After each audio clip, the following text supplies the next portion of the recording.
सूबे में यहाँ पर मैं आज हाज़िर हूँ और आप सबसे मिलकर मुझे बेहद खुशी हो रही है। आज यहाँ पर मौजूद जो मुमताज़ सियासी शख्सियात जिन्होंने पाकिस्तान मुस्लिम लीग नून के कायद मियां मोहम्मद नवाज शरीफ पर एतमाद करते हुए उनकी माजी की तारीख़ को सामने रखते हुए जो कि पाकिस्तान की तामीर और तरक्की और खुशहाली से भरी हुई है, उसके ऊपर आपने एतमाद करके आज मुस्लिम लीग नून में शमूलियत का जो ऐलान किया है, मैं अपने कायद मियां मोहम्मद नवाज शरीफ साहब की तरफ से, अपनी तरफ से और अपनी पार्टी की तरफ से आप सबको दिल की गहराइयों से खुशामदीद कहता हूँ और आपको यकीन दिलाता हूँ कि इंशाअल्लाह आज आपने मुस्लिम लीग नून में शमूलियत इख्तियार की है तो आज हम सब एक फैमिली का, नून लीग की फैमिली का हिस्सा बन गए हैं और इंशाअल्लाह मैं आपको यकीन दिलाता हूँ कि आपको अब हम इस तरक्की और खुशहाली के सफ़र में आप सबको साथ लेकर चलेंगे। इलेक्शन की आमद है, उसमें जीत हार सब अल्लाह ताला के हाथ में है,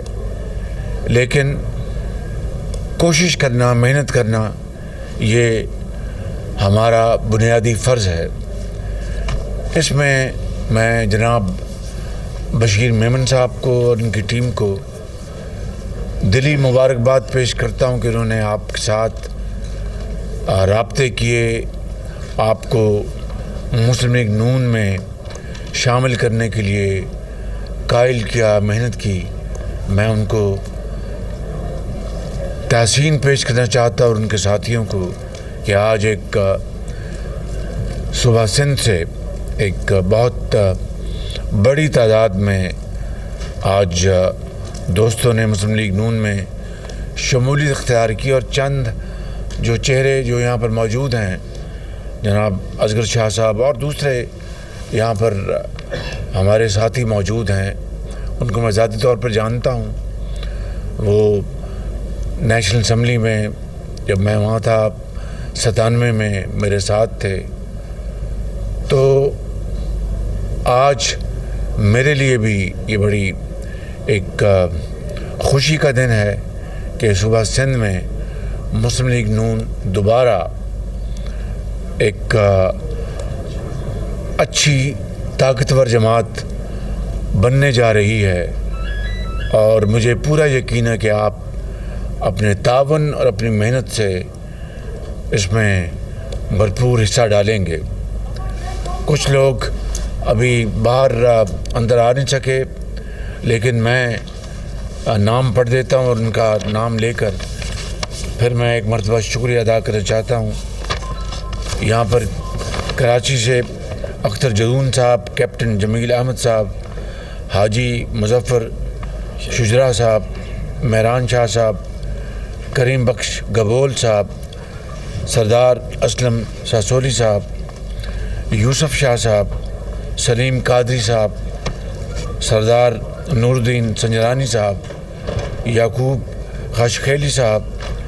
इमरान बरोही साहब, इंजीनियर हबीब मेमन साहब, हमायूं मुगेरी साहब, ग़ुलाम रसूल उनड़ साहब,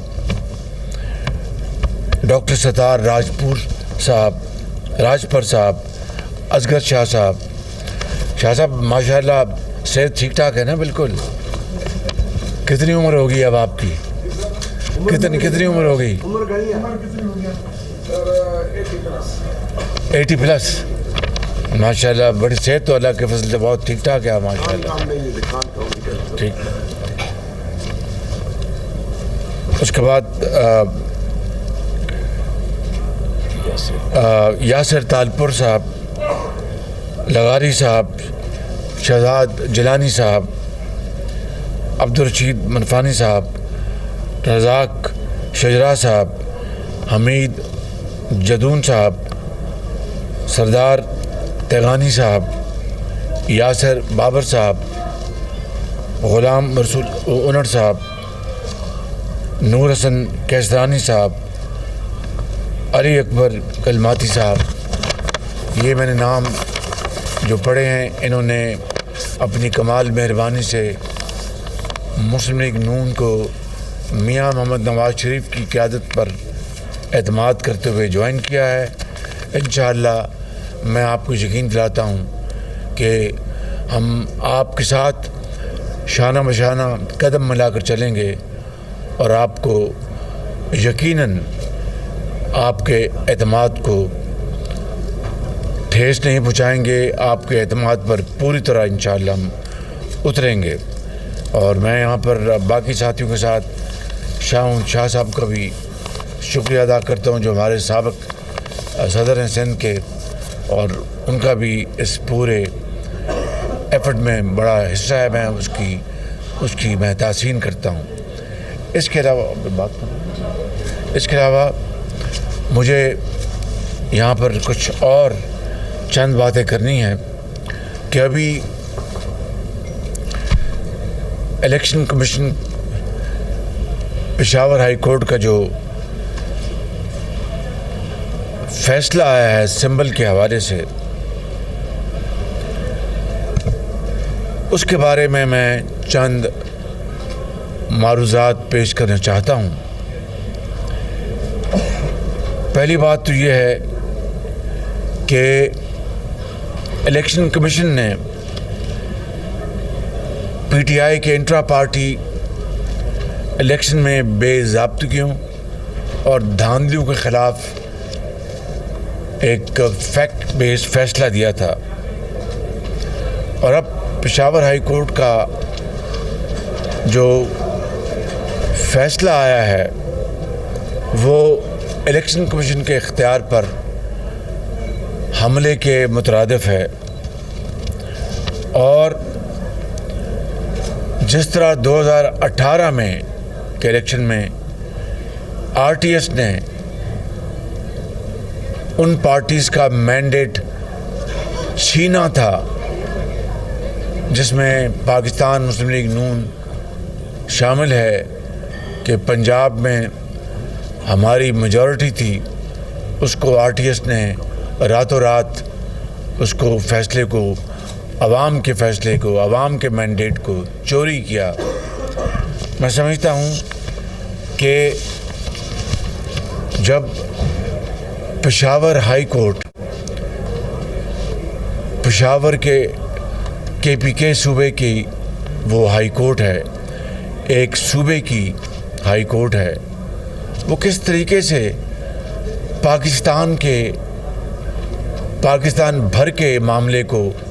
वो उसका फ़ैसला दे सकती है। और मैं समझता हूँ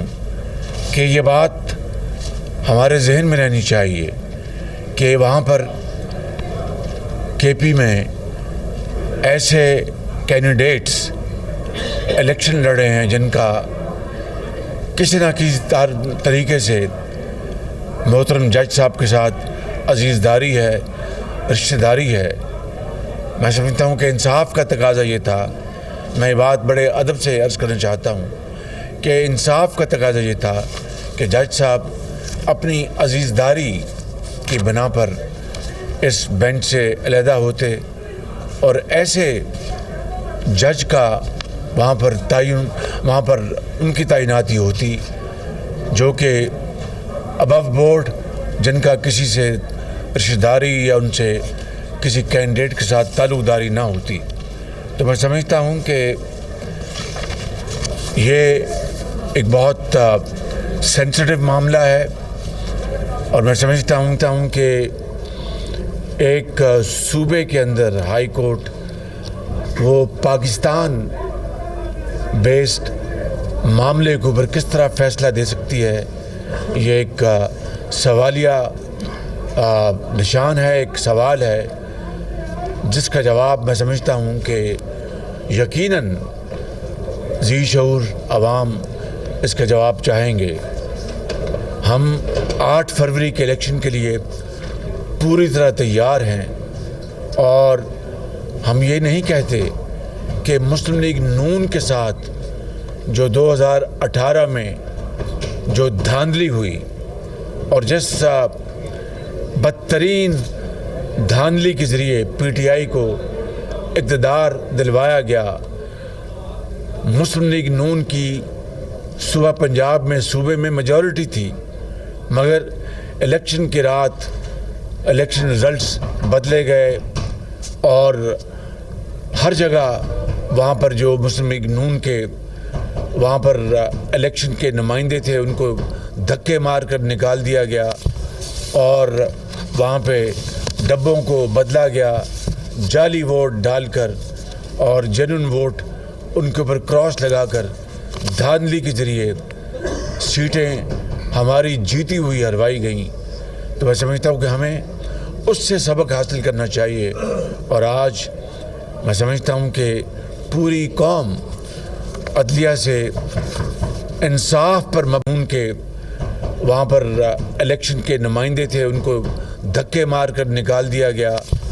और वहाँ पे डब्बों को बदला गया, जाली वोट डालकर और जेन्युइन वोट उनके ऊपर क्रॉस लगाकर धांधली के ज़रिए